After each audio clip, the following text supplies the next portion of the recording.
Olá, boa noite. No ar, mais um programa Carlos Benincá. No programa de hoje, teremos aí a entrevista com o coordenador do programa Ciclo Vida, da UFPR, José Carlos Belotto. E também teremos aí a participação da professora Paola Fiorin, ela que vai falar com a dica de saúde física. E também a gente vai chamar aí a dica de saúde bucal com o Dr. Oberley Araújo Assad. Boa noite, Carlos. Boa noite a todos. Hoje eu vou abordar sobre o tratamento de canal. É óbvio que aquela dor de dente noturna que você tem que tomar remédio às pressas e não passa, não tem jeito mesmo. Você tem que procurar um profissional na madrugada mesmo. Hoje nós temos em grandes centros plantões odontológicos para você ser socorrido nessa hora. Mas tem uma dor de dente que é impossível se não for num profissional capacitado, o especialista chamado endodontista. Esse endodontista, ele vai fazer a abertura do seu dente e mesmo com anestesia, a pessoa sente dor porque deixou muito tempo sem tratar. Então, aquele paciente que está com aquela dor de dente e que toma remédio analgésico e não passa, anti-inflamatório não passa, não tem outro jeito. Você tem que procurar um profissional e não tem hora para isso acontecer. Eu já tive casos que me ligaram de madrugada, conhecidos, às vezes amigos de conhecidos, a gente teve que abrir o consultório para ter que fazer a drenagem de um abscesso, que é uma dor insuportável próxima ao dente afetado. O que a gente tem como conselho a dar a todos? Prevenção e regularidade ao profissional cirurgião dentista. Muitas vezes você vai deixando e o dente, quando chega à noite, começa a formar uma pulpite, ou seja, uma inflamação grave e, consequentemente, a dor é insuportável. A gente chega até a certos graus da pessoa ter uma certa histeria devido a essa dor, que não tem outro jeito a não ser abrir. Próximo bloco, vamos falar sobre estética dental. Muito bem, pessoal, estamos de volta aí com o programa Carlos Benincá. Vocês viram a dica de saúde bucal aí com o professor Dr. Oberley Araújo Assad, dando a dica aí de tratamento de canal. E nós vamos aí continuar com o programa aí com o nosso convidado de hoje, que é o José Carlos Belotto. Ele que é do programa Ciclo Vida, da UFPR. E a gente vai conversar com ele sobre esse projeto bacana que está sendo feito e elaborado por ele. Boa noite aí, José Carlos. Boa noite, Carlos. Obrigado pela oportunidade de estar comparecendo aqui e trazer um pouquinho do nosso trabalho em relação à bicicleta e à promoção do seu uso na cidade. O programa Ciclovida ele nasceu na UFPR e foi oficializado em 2008. E ele pretende disseminar a cultura do uso da bicicleta, porque, na realidade, o que existe hoje na nossa sociedade é a cultura que a gente chama a cultura do carrismo. As pessoas acreditam que para tudo precisam do automóvel, para fazer um trajeto de 500 metros, elas pegam o carro para ir na padaria, trajetos curtos que facilmente poderiam fazer de bicicleta. E essa questão realmente ela é uma questão cultural. E a cultura está na sociedade, em contrapartida ela está nos técnicos que trabalham com o planejamento urbano das cidades, que comandam o trânsito das cidades, e está também nos políticos. E a gente tem que fazer essa reversão. E a gente imagina que a universidade é o meio propício para a gente mudar a cultura da nossa sociedade. Então, a gente está procurando fazer inserção em cursos que têm a ver com planejamento urbano, como engenharia civil, arquitetura. Hoje já tem disciplinas que fazem uma abordagem sobre a importância do uso da bicicleta, e em vários outros cursos, como educação física, como a psicologia, como o design, a gente está procurando inserir a questão da bicicleta para fazer da comunidade da Universidade Federal, que é uma comunidade de quase 40 mil pessoas, é praticamente uma cidade, que a gente fomente esse uso na nossa comunidade e que essa comunidade possa espalhar essa cultura da bicicleta para o restante da sociedade, que vai ser benéfico para todos. E hoje, como é que você vê as bicicletas aqui em Curitiba, na capital? A gente vê pessoas deixando o carro em casa e saindo de bicicleta no trabalho? Bom, Curitiba, ela é uma das cidades que possui uma maior infraestrutura para bicicleta. Só que essa infraestrutura foi planejada pensando a bicicleta lazer, não a bicicleta transporte. Então, a maioria das ciclovias de Curitiba, elas interligam os parques da cidade, elas circundam o centro e não fazem uma ligação direta dos bairros até o centro, que é a origem e o destino da maioria das pessoas, vir do bairro e ir até o centro no seu local de trabalho. Então, a gente está procurando reverter isso. A gente tem uma grande esperança que essa nova gestão municipal faça um grande avanço, implante mais infraestrutura, porque realmente é uma tendência mundial. Muitas pessoas estão aderindo ao uso da bicicleta, estão verificando as vantagens que esse uso traz, não só para o seu próprio usuário, mas para toda a sociedade. Então, o usuário está ganhando qualidade de vida, ele está fazendo uma atividade física, né, ele está ganhando todos os benefícios dessa atividade física, e ele também está colaborando com a sociedade como um todo, porque ele está ocupando menos espaço urbano, ele não está poluindo o nosso ar.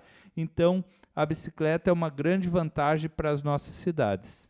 Isso é muito bom, né? As pessoas praticando um pouco, é um lazer também, né? A pessoa vai para o trabalho já de bicicleta. Uma coisa que há muito tempo a gente não via aqui em Curitiba, né? Hoje temos faixas, né, para bicicletas transitarem no centro da cidade. Sim, o uso da bicicleta e o meu interesse começou quando eu percebi que a maioria das pessoas são sedentárias, não fazem atividade física regular, e elas relatam que não fazem atividade física porque não tem tempo. Em contrapartida, uma média nacional, as pessoas passam em média 2 horas, 2 horas e meia por dia no trânsito. Então, por que não aproveitar essa necessidade de deslocamento já fazendo uma atividade física? E a bicicleta é essa ferramenta capaz de fazer que você tenha a sua necessidade de deslocamento atendida com prazer, praticando uma atividade física. Então, você já vai para o trabalho, você já chega melhor bem-humorado no trabalho, porque a atividade física produz endorfina, que é o hormônio da alegria. Então, você vai ser uma pessoa mais disposta, uma pessoa mais saudável, e a bicicleta é essa ferramenta e é o símbolo mundial da mobilidade sustentável. A ONU colocou a bicicleta como símbolo mundial da mobilidade sustentável. E, José Carlos, me diz uma coisa, a bicicleta é tipo um equipamento, né, de fazer exercício. A pessoa tem necessidade dela consultar um profissional? Bom, veja bem, a bicicleta ela é uma ferramenta de transporte, de esporte, de lazer.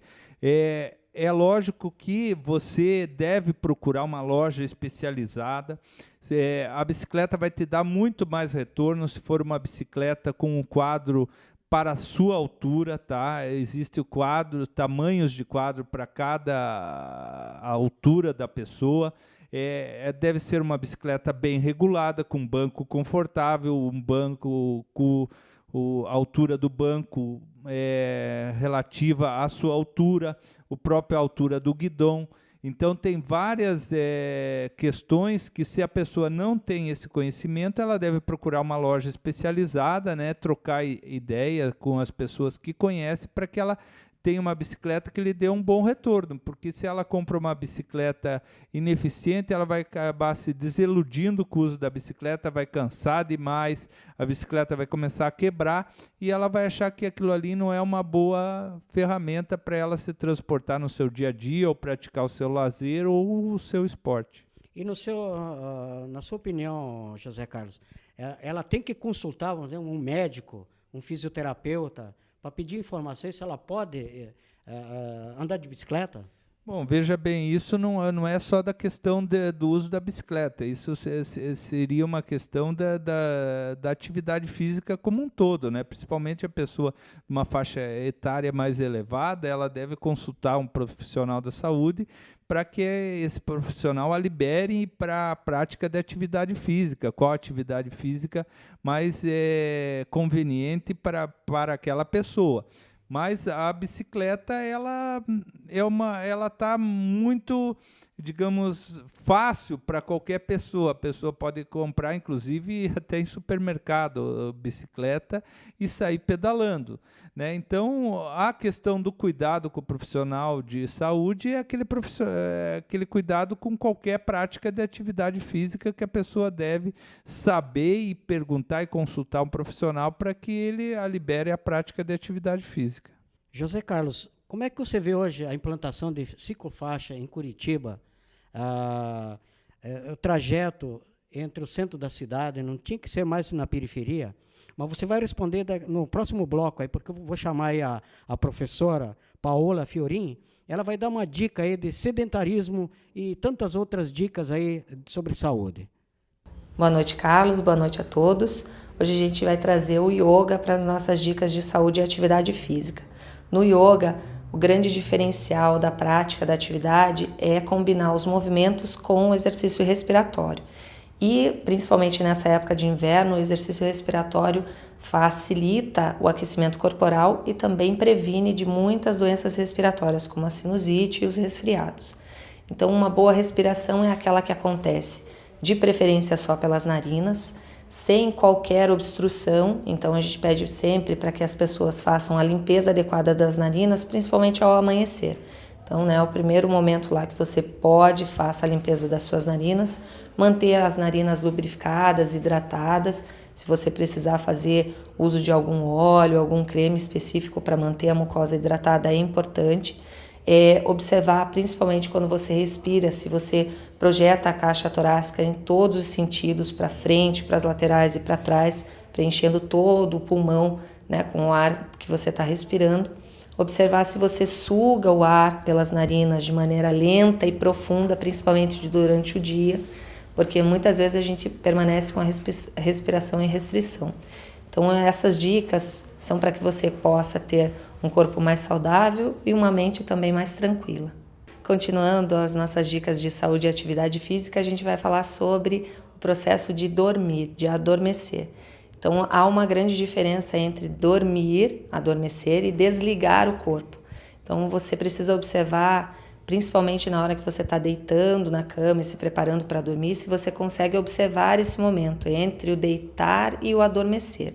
É muito importante, os psicólogos falam bastante sobre o processo de reprocessamento de dados, principalmente das informações que você teve no dia a dia. Então, esse reprocessamento de dados só acontece se o seu corpo realmente relaxa e você entra no sono adormecendo.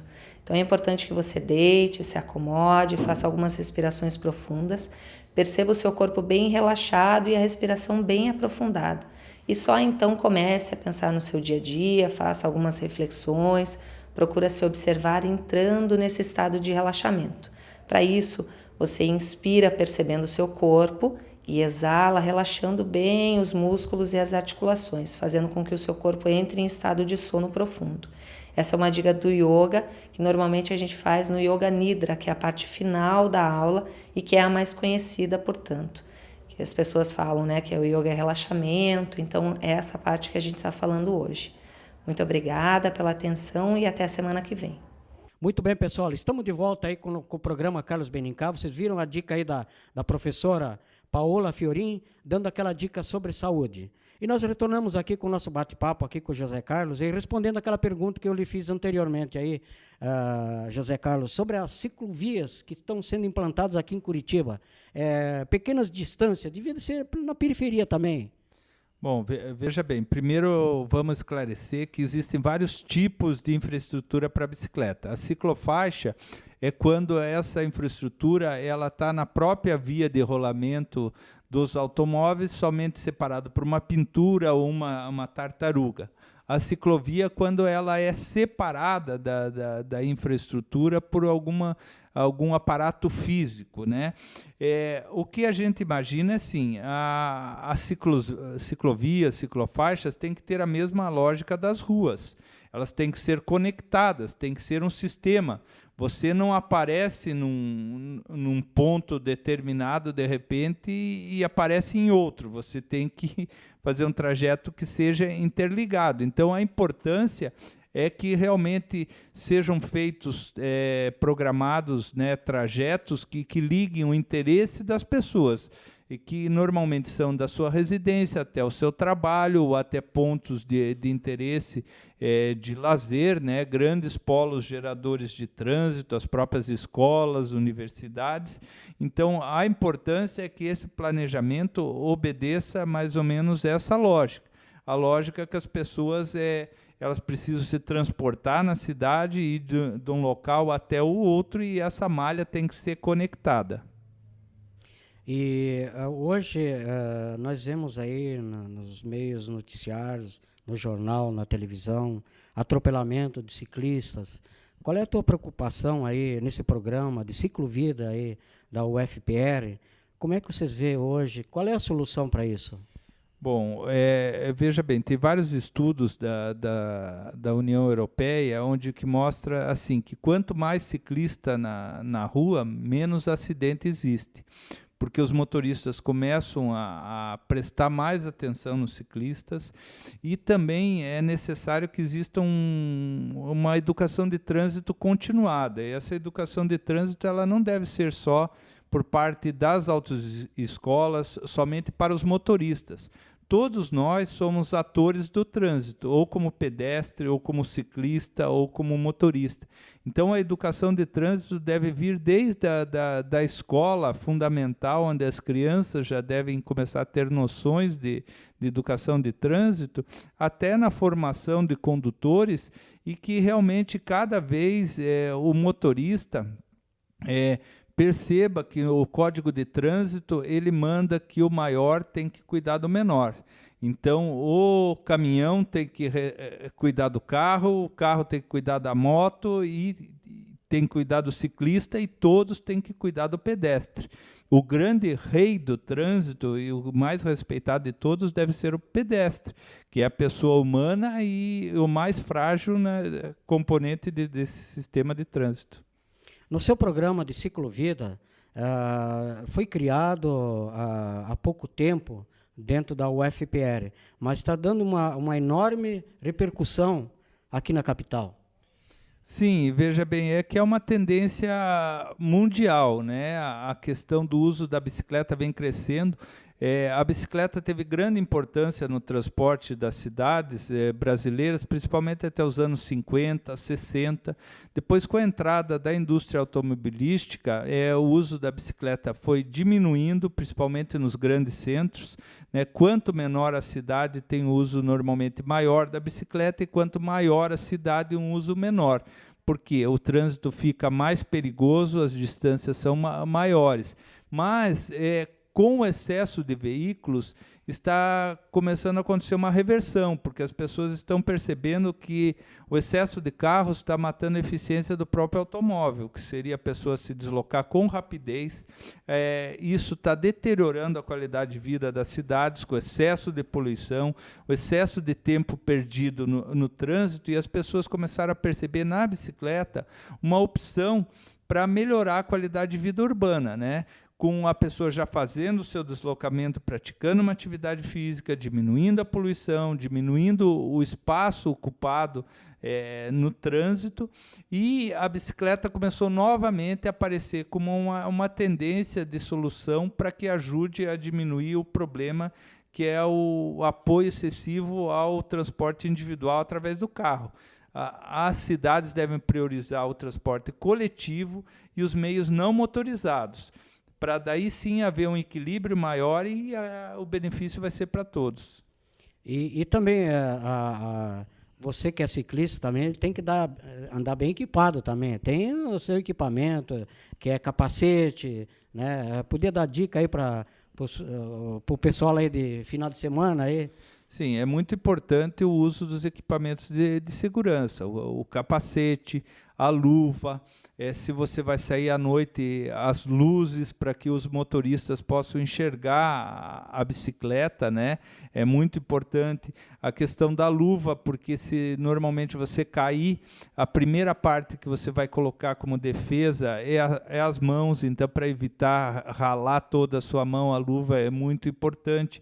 E o capacete, porque a região da cabeça é onde ocorrem os maiores traumas, realmente aquelas mortes que ocorrem. De ciclistas, 80% é referente a ferimentos na cabeça. Então, o capacete pode ajudar muito nessa questão de você se proteger. Eu também tenho observado aí no litoral muitos ciclistas, corredores, né? Talvez fazem parte de alguma equipe aí, aqui da capital, do estado do Paraná, ou pessoas que vêm treinar aqui. Houve bastante acidente aí com eles, aí na descida da serra. Como é que você vê, José Carlos, esse movimento nos finais de semana desses corredores?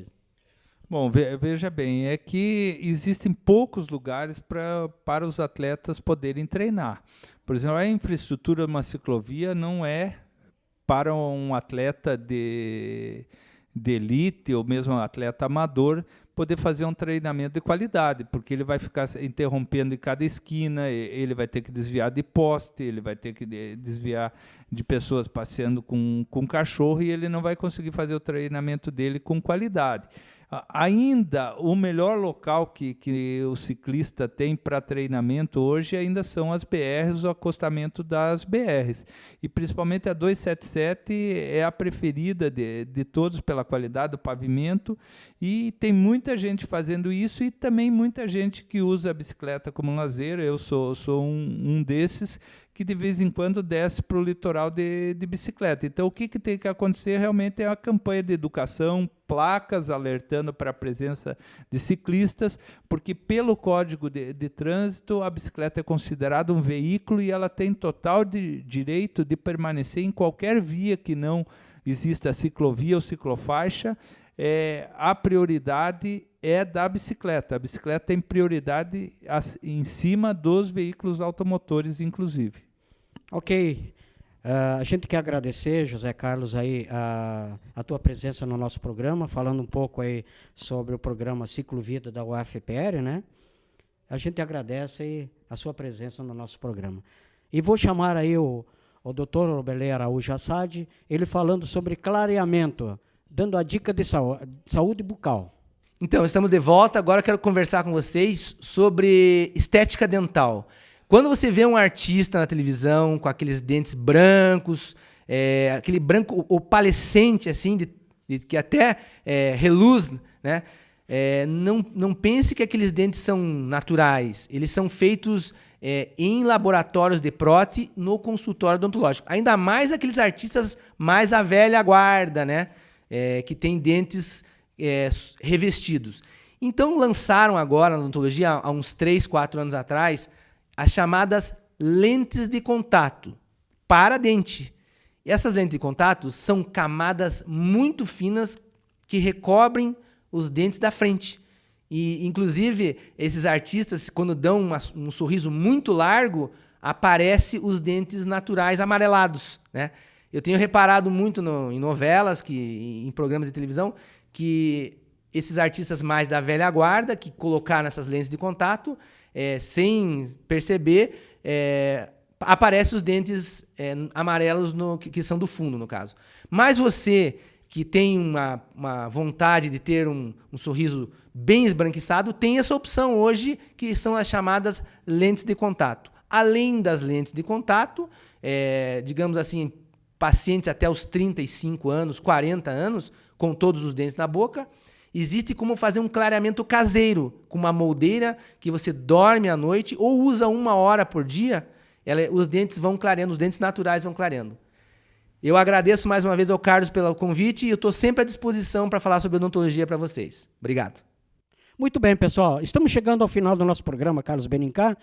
E a gente quer agradecer, obrigado pela companhia de vocês, e gostaria de convidar você que tem um trabalho artístico né, quer mostrar na televisão, nos mande aí um e-mail, uma mensagem de texto aí pelo telefone 98980750, que você vai ver aí na sua televisão, aí no rodapé, o endereço eletrônico. Ok, pessoal? A gente agradece. Até um próximo programa.